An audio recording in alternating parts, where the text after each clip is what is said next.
So, gentlemen, to open this up, undoubtedly we're using any number of devices to access books, film, music, news, in fact a whole universe of content, and from virtually anywhere at any time. We can easily create our own content and share it.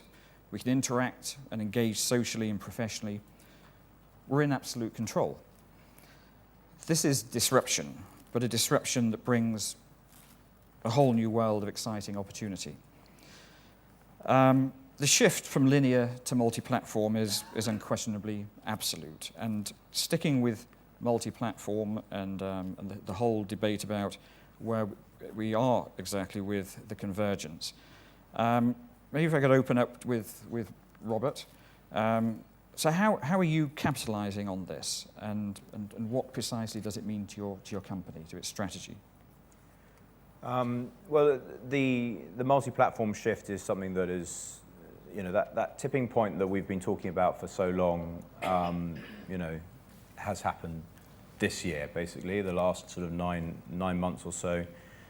For our business, at least, at the end of 2012, we had 190 million mobile users. We now have over 350 million mobile users, so added that many hundreds of millions of mobile users in 9 months. And so that shift is absolutely occurring. How we as media businesses react to that is incredibly important. One of the things that has changed within our business since Marissa and I joined is that speed is definitely a strategy. And the rate that we're shipping new products to allow for this tipping point in the mobile world and the multi-platform world is something that is incredible. That's what has enabled us to get all these mobile users on board. So speed is incredibly important. Embracing that mobile world is incredibly important. And our third sort of key pillar is around personalization, ensuring that, to Steve's point earlier, that users can discover content that they might not have been able to discover in this world of infinite possibilities of content. And so the platforms that we're creating enable us to personalize content to users and enable them to discover new content. And we do that through a range of different forms of content that we partner with other media partners to get that content into our platform that we can then personalize. So those are the sort of three key pillars. And media partners across different channels. Different channels, different countries. I'm responsible for marketing across 17 different markets.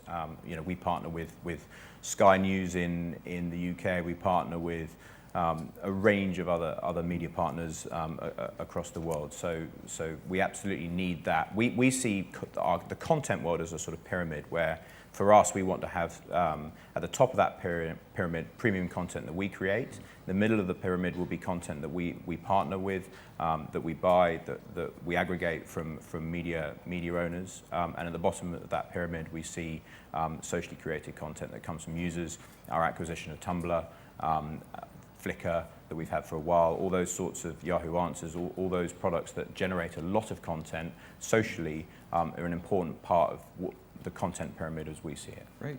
Well, so I'd be interested in contrast from the perspective from a pure media, a pure digital company. Maybe Anders, what's your interpretation? What does the conversion represent for Schibsted, which is traditionally a newspaper company?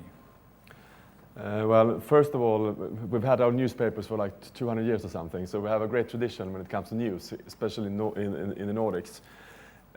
From my view, I think new technology, new channels is fun. It's great, because when we look at the reach we're having now in Sweden, where I'm based, we've never had as many readers, users as we have now, actually, and it's through our new channels in Sweden. And one of the most important things for us has been during the years that we have really challenged our own old business models and tried to find new ones in the digital arena. And we've been quite successful, I would say, with that strategy in Norway and Sweden. And then we have, of course, we have operations now in 42 countries, so we're kind of, from being a Nordic player, we're now a global player. with lots of classified brands all over the world. But I think one of the most important things for us has been that we've been very curious, and we've had great confidence and tried new things in new channels. So as Robert referenced, speed is a strategy also. Definitely, speed and technology. And technology is a new thing for us as a traditional newspaper company. Technology is extremely important, that we have like a new tech strategy for the group on a group level, not only on the brand level. So that is also kind of a mind shift in the company now. So for Schibsted, this was growing audience was the driver behind this, and monetizing the content, the great content that Schibsted generates. From LinkedIn's perspective, you're coming from a slightly different place here. Yeah, so I think I think that we've seen the same shift. So we've seen in the last 12 months. A move from a predominantly desktop and task-based usage of our platform into a mobile and increasingly tablet usage. So that now represents over 35% of our usage. And it creates an opportunity to reimagine the service that you offer to your member, because how they use things on these different devices changes dramatically from the time of day they use it to how they use it and why they use it. So we see as this move towards multi-device, you need to be incredibly careful about how you make your product more portable, how you make the ability for people to use it in a more snaggable way. So people come to our mobile devices on a much more regular basis, but for a much shorter period of time, and that dictates the kind of products that we're able to build. Interesting. So LinkedIn, Yahoo on the global arena, Schibsted also global with 42 operations in 42 countries. Victor, from the huge Russian market, and clearly with a fabulous luxury magazine portfolio. Where are you today? What's happening to Hearst and the Russian market? Mm-hmm. I think we are in Russia have more or less the same trend and more or less the same understanding. Today, we don't produce a content just for one platform. When we do our magazine, from the beginning, we take into consideration that we will deliver our content through different platforms. And what Steve said today, I am very enthusiastic about collaboration with our content producers. I do believe that this is a really key way how to be engaged with our users. In some cases, it does not matter, finally, how will you deliver your content if you are prepared, having a magazine, having mobile or tablet or desktop. And I see more and more examples when traditional publishing houses started using this way. And I think on top of that, we are in a situation when we have really very strong brands. And if we have strong brands, we are able to build a real galaxy of this brand. When brand helps us to open a door to our customers. And one more phenomenon which we recognized recently, we see that a way of consumption has also a kind of multi-platform orientation when one customer is able to consume a magazine, and if you give him an opportunity to continue connection with what he gets on a magazine, on mobile or tablet, he does it, or she does it. And I think this is a quite interesting phenomenon when we we can keep a customer with us on different platforms, the same customer on different platforms. Well, they could have different products on one of the 3 or 4 phones they have, couldn't they? Yeah, because if you provide a magazine, you can give an opportunity to read, and after that you can give a video, a kind of development of what he read, and on top of that, we use more and more a kind of augmented reality concept. It means you can make dynamic what you have on a page. Well, that was leading it to my next question, which is what stage are we at of offering advertisers a truly unified delivery across these platforms? Because it's in theory it's very easy to understand, but particularly I think with the stage in the investment in structures within media companies, we're not wholly there yet.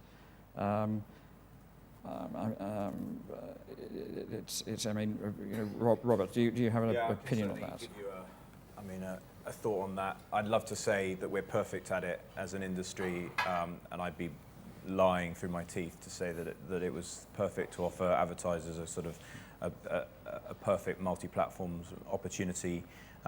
Where Yahoo has strength is that we have many logged in users because we have many people who have a mail account, and therefore because they're logged into our system, we can actually serve relevant advertising to them across the multi-platforms, and therefore also understand frequency capping and all that sort of stuff. So that's on the positive side for us, but have we gone the full way for all the people, the 800 million people that visit Yahoo sites, every month? No. And I think the industry has got a long way to go just generally on that. Mobile tracking is nowhere near as good as it should be. The state of, and I'm talking just digitally here, the state of the advertising formats, the consistency of them, the complexity of them across the industry is too broad. A lot of businesses, Yahoo, Facebook, others have been trying to consolidate the types of inventory that is out there and opportunities because it's too complex. But multi-platform, and that leads into that multi-platform aspect. So a long way to go, I think, there, and definitely a challenge for the industry. Absolutely, please. Yeah, I think we've got some significant challenges. One of the simplest ways of explaining it is most of our ad formats that people have been buying for, in my case, 5 years at LinkedIn, don't fit on a smartphone. That's a problem. And so what we're seeing, along with other social platforms, is the rise of content marketing. So one of the fabulous advantages of content marketing and the ability to promote content into a stream is that it's portable. So it can display and adjust to a smartphone, a desktop, a tablet, wherever you are. So we're seeing an increased investment rather than sort of working out how to put a large advert on a small screen, which, frankly, for our users just doesn't work. How we can provide marketers with the ability to use their content to engage and build relationships, and that is naturally built for a multi-platform environment. Yeah, and the native ad format that's coming and is arriving, LinkedIn have got a great new native ad product. Yahoo's got a new one. Facebook and Twitter have been doing it successfully for a while. I think that actually also for traditional media owners is a real positive move because, as you mentioned, the content element of that marketing is really key, and the contextual element as well as the personalized element is important. So that's a really nice move forward in the industry, especially around the mobile world. Steve, I think also the fact is that you're talking multi-platform there, but really from an electronic point of view in both cases. If you stretch that out to traditional print as well, then I think there's very few cases where you've really got integrated marketing working with the same platforms and the campaigns working together quickly enough. I think we're still a long way off making all of that work, and I think that the media themselves, to a degree, have still got print as one part of it. I think on most multi-platforms, one platform is the lead and other bits are added on. We haven't quite yet got to anybody being every single one is of equal importance. It's a case of I've got it, I'll get to you anywhere, anytime, however you want it. And customers are saying, if I can't read you in this particular situation, or I can't get you, then I don't want you. So you've got to be there, but trying to make a profit out of it, and therefore trying to get all of your advertising factors in place is not easy. I think most traditional media, all the graphs you see for online advertising are all like this. Most traditional media will sit there saying, well, the line I'm working to is somewhere a little bit flatter than that. And that, I think, is one of the difficulties, that you do all the platforms, it's difficult to find the business model for some of them, but you can't walk away from them. Well, that's interesting, isn't it? Because it's, I mean, we're hopefully touch a bit more on the ability of traditional media to make this transition. But the points you're referencing, does it have possibly quite a lot to do with the traditional structures of newsrooms? I think there's an element of, I mean, my advice to any traditional media owner is do all of it. Don't hold back, do all of it. But don't stop fighting on your traditional front as well. Don't sort of suddenly think, oh, I'll go electronic, because there's still a world out here and a market out here that reads in the way it used to read. I think it was back in the late 90s I found myself in Dubai, and the cry from my opposing speaker was, there'll be no newspapers in 2010. The audience was shocked because they were mainly in print. So I was the hero when I was told, no, they'll still be there in 2020. And I just say to Steve King, be careful what you say, because he might still be around in 25 years. And I think that's the case, that in fact most media forms will still be around in different formats, and sometimes delivered on a tablet rather than in paper, but they will be there in a traditional sort of visual factor. Making money out of them will be the challenge, I think. And also from the advertiser's point of view, how do I actually, if I go too far electronic, how do I build brands in the way I used to for some part of the audience, which is still believing that I'm in the traditional way. So it's, the tablet point is an interesting one as well, because I mean, it's the fastest shipping device of all time, right? Like, I mean, it's reached 100 million households or people, you know, quicker than any other device.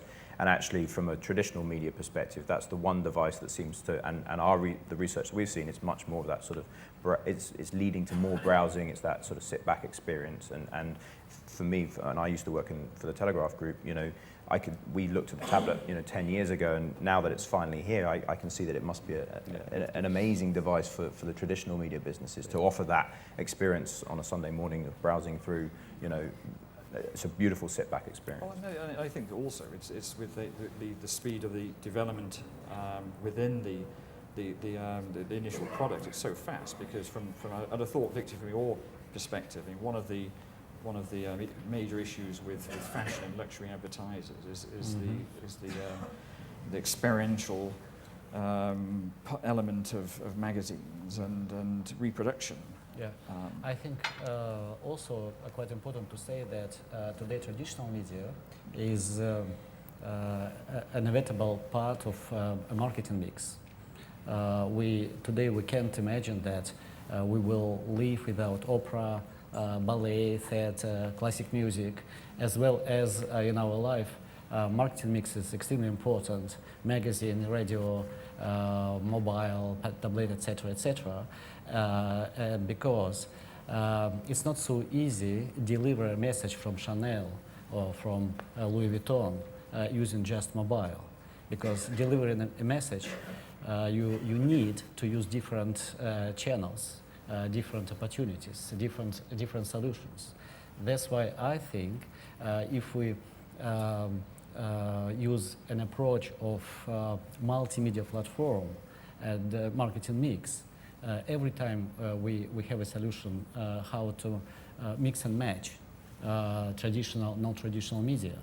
And what worries me that if you talk about tablets, the market is growing not so fast.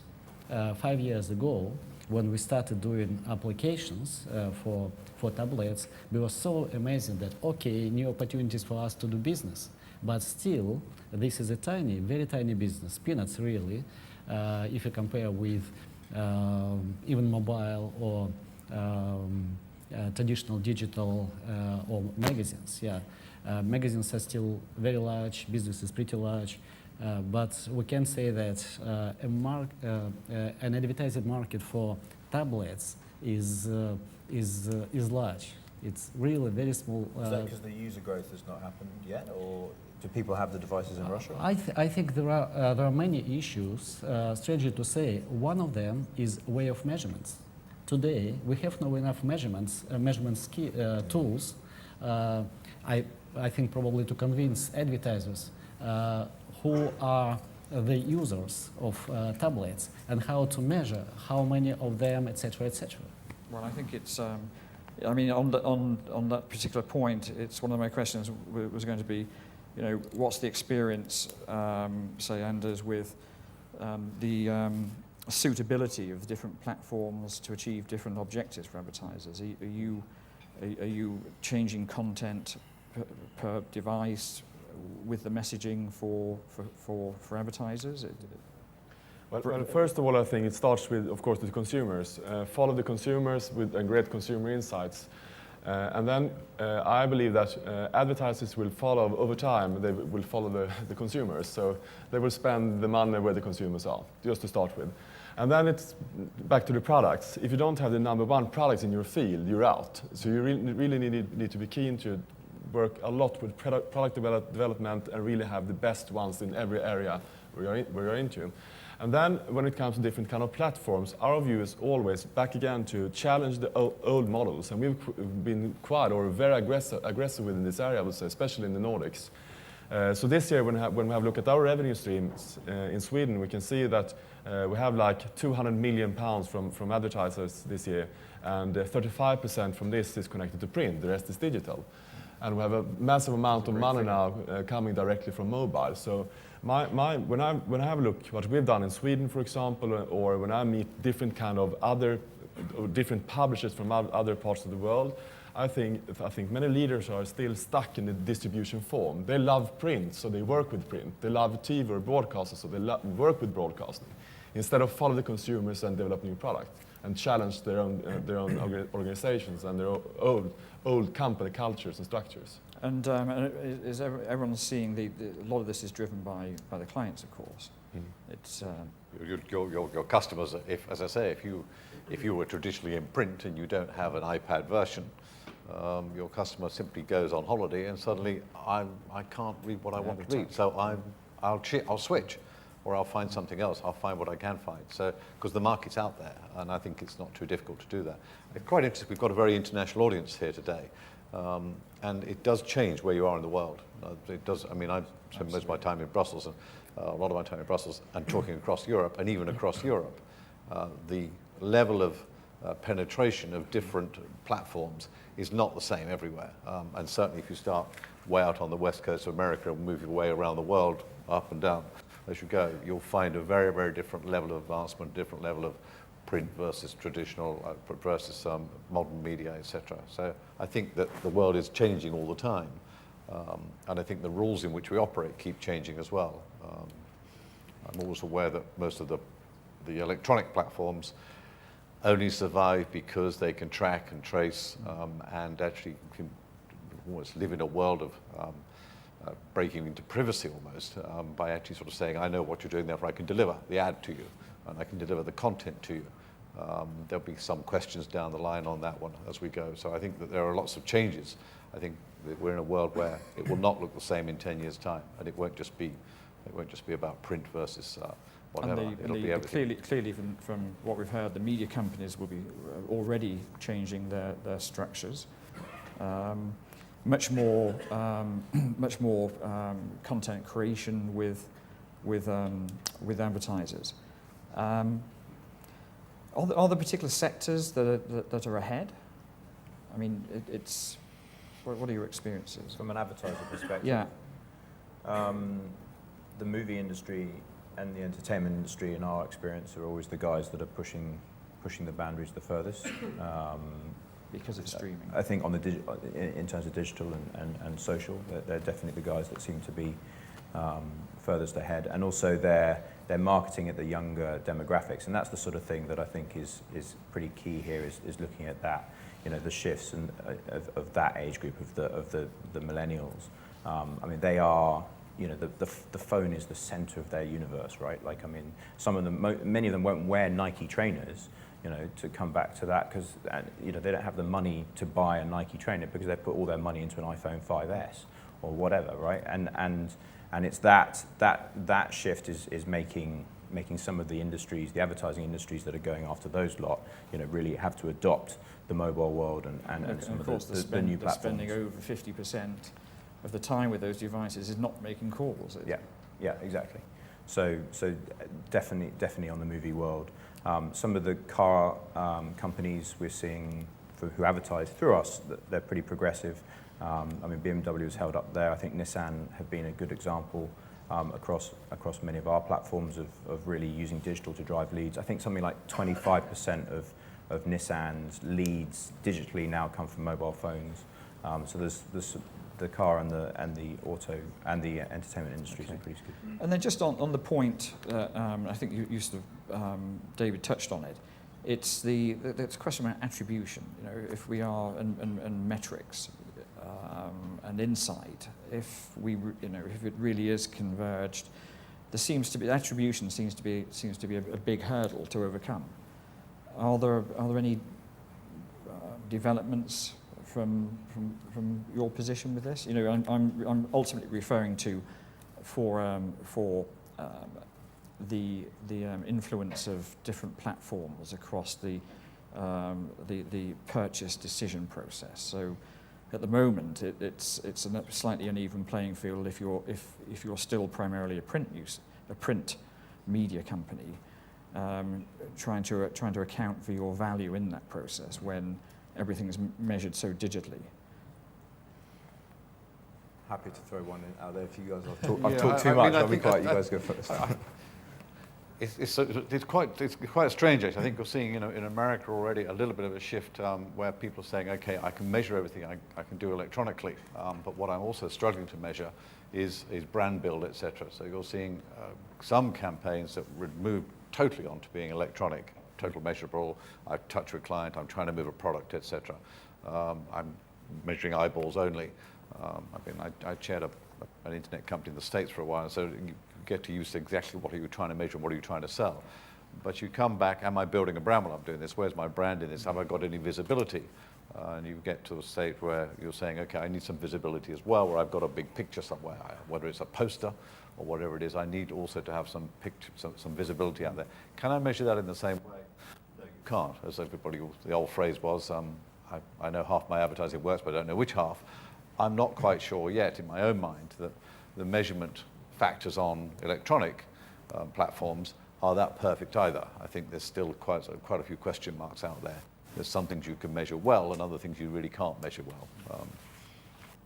I think from a sort of, going back to some of the points that the speakers made earlier, as your sort of consumers being your channel and that your brand is built not necessarily by that sort of traditional sense, but actually by providing experience to consumers who can then share, advocate that brand and spread that around their networks. We're certainly starting to see that our customers are building relationships at a one-to-one level at scale, where they can harness their advocates, and that can build the brand in a more viral and organic way by providing essentially a great product and service, which then through new social channels can be that message can be spread at previously unforeseen scale. Okay, so just as we're getting short of time, I was delighted that you advocated the continuation of print as a medium. Thank you for that. It's I'm in complete agreement. Just so one question on this relating to the ability for traditional publishers to make this transition. They're looking at huge audiences as the new competition for the print that primarily was concentrated on its near metropolitan area, and had an exclusive and very strong franchise on that. And as David, as the chairman of an association, should there be more cross-industry or even cross-media alliances? I think probably the print side needs to get a little bit further down the line first. In other words, to make sure they're able to play on an even footing. Most print companies we've heard from Norway here, The Economist, for instance, at the moment would be about 1.6 million print copies sold, and it would be about 4 million plus people looking at it electronically. I think the difference is that when you bought a whole magazine or a whole newspaper, you've got something in your hand which is serendipity. So you open it, you trust what's there, you learn from what's there. You're not choosing necessarily, someone's chosen for you. The minute you go onto an electronic platform, you tend to be quicker, shorter, just bombing in and out all the time, and you tend to look at what you're looking at. So there are two different experiences. Can they go together? Can we get to a degree? There's a little bit of nervousness, as you know. There's lots of arguments about copyright been going on against with print grumbling about electronic taking, etc. And I think that there's a learning curve there. So I think the field is not yet, the playing field is not yet level. And I think that's why I say the playing field will, I think, change. I always think about, we talk about media here, but the consumer, I think it's quite amazing that if you think, if someone had ever said to any of us 30 years ago when we were writing a letter, oh, by the way, can I put an ad on the first page of your letter that you're sending to your friend? And will you be okay with that? Will your friend be okay with that? The fact that now everybody sort of accepts that we can invade their privacy, I think is a quite wonderful change on the part of the consumer. To have gone quite that far that they will allow us to actually sort of be part of what they're doing in terms of promoting things. And advertising is what pays for it all. And it's exactly the same with print. So well, it comes down to where does advertising work. Well, that's perfect continuity for what I'm afraid will have to be our last short round of questions. But so social, it's our social media channels, the masters. Now then, that's going to get a response, isn't it? So, just give you an insight there. Yeah. So, the masters of what? Yeah, exactly. So, I would say, clearly social channels are important. People spend a large amount of time there, but they're fundamentally ways of people connecting, distributing, and sharing something else, which is content. And so, they are platforms of value.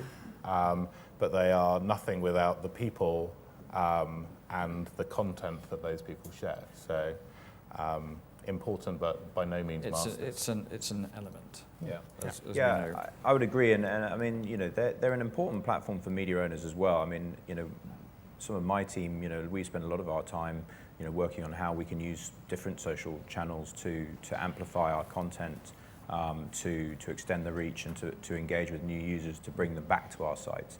And if you look at some of the successful, in my eyes, the successful media companies that have become more digital, Daily Mail as an example, they've been very good at that, right? Like they've been very good at having SRO strategies, which are generating a lot of social hits that are driving people back to their sites. And certainly at Yahoo, that's something that my team are focused on, and we do it to some success. So they're an incredibly important part of the ecosystem. Just on the sort of one of the print points is, one of the things that's always amazed me about the digital world is that it is an ecosystem, right? And many of these big players, both platform businesses and media businesses, they work together, right? And much more so than the traditional media businesses ever did. You wouldn't have a Guardian writer putting his article into a Telegraph newspaper, whereas Yahoo now will buy content from the Telegraph and have it on its site, right? So there is that ecosystem that has definitely changed, I think, with the digital world. Okay. Well, look, unfortunately, we'll have to bring an end to it here.